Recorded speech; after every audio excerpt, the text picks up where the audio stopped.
Hola chicos, vamos a continuar con una comparación del pretérito y el imperfecto. Now we talked about the preterite and the imperfect before. We talked very briefly about the different uses.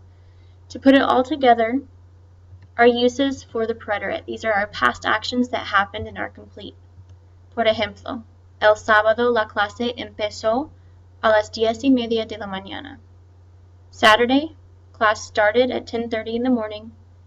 That action of starting is something that happens and it's done. It's a completed action. A sequence of past actions. Por ejemplo, cuando llegamos, la profesora sacó su pintura y sus pinceles y empezó a pintar. In this sentence, I have three different things that happened.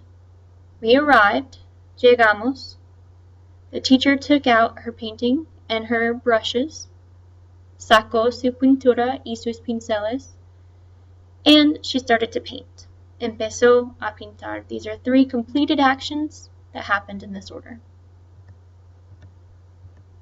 Interrupting actions. Now, whenever I have a sentence that combines both the preterite and the imperfect, my preterite is what is going to interrupt the ongoing action of the imperfect. So my ongoing action of the imperfect, we were in the workshop, estábamos en el taller. My interrupting action of the preterite, the teacher entered into the room. Entró el profesor. Another possible way to think of this, imagine two friends are talking. They were talking, estaban hablando, whenever the phone rang. Sonó el teléfono. My imperfect, moving on to the other side of my chart. This is what used to take place regularly. Cuando era niño, las clases empezaban a las 5 de la tarde. When I was a kid, classes started at 5 in the afternoon. I could also say classes used to start at 5 in the afternoon. I could also say classes would start at 5 in the afternoon. What I understand from this conjugation in the imperfect is that it was a regularly occurring action in the past. I can use the imperfect to talk about people, places, and situations in the past. In general, we can call this descriptions. Por ejemplo, hacía mucho calor, talking about weather, describing the weather in the past. El estadio estaba lleno. In this case, the stadium was full, talking about describing that stadium in that moment. Los espectadores gritaban. Your spectators were shouting. The past actions, these are past actions that were continuous or that kept on happening. Por ejemplo, los atletas se entrenaban en el gimnasio. The athletes were training in the gym. Imagine, in this case, imagine looking at a picture. A picture is just a snapshot. Anything going on, however, was going on both before and after you took that picture. Okay, so whatever you took in that picture, the actions going on in that picture would be in the imperfect. Background details. Once again, this could be associated with description. Date.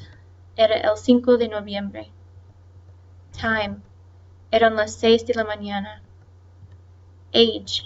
Tenía 5 añitos. Weather. Hacía muchísimo calor. Physical and mental descriptions. Okay, so whenever we talk about describing a teacher, for example, a teacher is going to be tall, not just tall in one specific moment of his or her life, however, tall on like an ongoing action. Mi profesora en el segundo grado era muy alta. Okay, she was tall, not just in that one moment, she was tall as not really an ongoing action, but just an ongoing description. Mental descriptions as well. Estábamos muy contentos. Simultaneous actions in the past, and for this one I have a keyword. That keyword is mientras, meaning while. So while X was taking place, Y was also taking place. Mientras los niños pintaban, El profesor observaba las pinturas. So while the kids were painting, the teacher was observing. Interrupted actions. Now going back to that sentence where we had both the preterite and the imperfect. Estábamos en el taller. So we were in the workshop. This is my ongoing action. Cuando entró el profesor. My interrupting action is when the teacher entered into the classroom. There are some verbs, depending on whether they're used in the preterite or the imperfect, that have special meanings. We all know saber as to know facts. When we use it in the preterite tense, it means found out or learned. Supe ayer que hoy tenemos examen.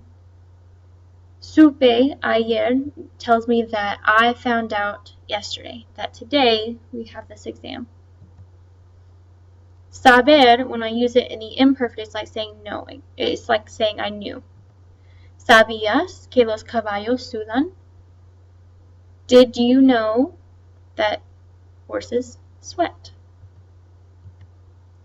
Conocer, we know, is to know people or to be familiar. When I use it in the preterite tense, it's like meaning met. You met somebody for the first time. Conocí a mi primer novio cuando tenía 15 años. When I use it in the imperfect, it's like saying you already knew somebody. Pedro conocía muy bien a esa actriz. So Pedro knew that actress very well. When I use querer in the preterite tense, it means tried. Quise estudiar mucho, pero estaba muy cansada. So I tried to do it.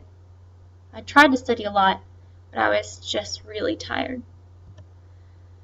When I use it in the imperfect, it's like saying wanted to. Luis quería comprar las entradas hoy. So he was wanting to buy the tickets today. No querer, meaning not to want to do something. When I use it in the preterite tense, it's like saying refuse to.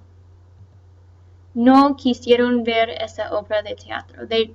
Not only did they not want to, they refused to see that work of that theater. No querer, when I use it in the imperfect, it's like saying I didn't want to. No querían ver esa obra de arte. It's not that they refused to, they just didn't want to see that theater, that theatrical work. Poder, to be able or can. When I use it in the preterite, it's like saying I managed to or you succeeded in. Ella pudo aprender la letra de esa canción. So not only could she learn the lyrics to that song, she was able to. She succeeded in learning the lyrics to that song. When I use it in the imperfect, it's like saying I was able or could. Ella podía aprender la letra de la canción. So she was able to, capable of doing it. Did she necessarily succeed? We don't know.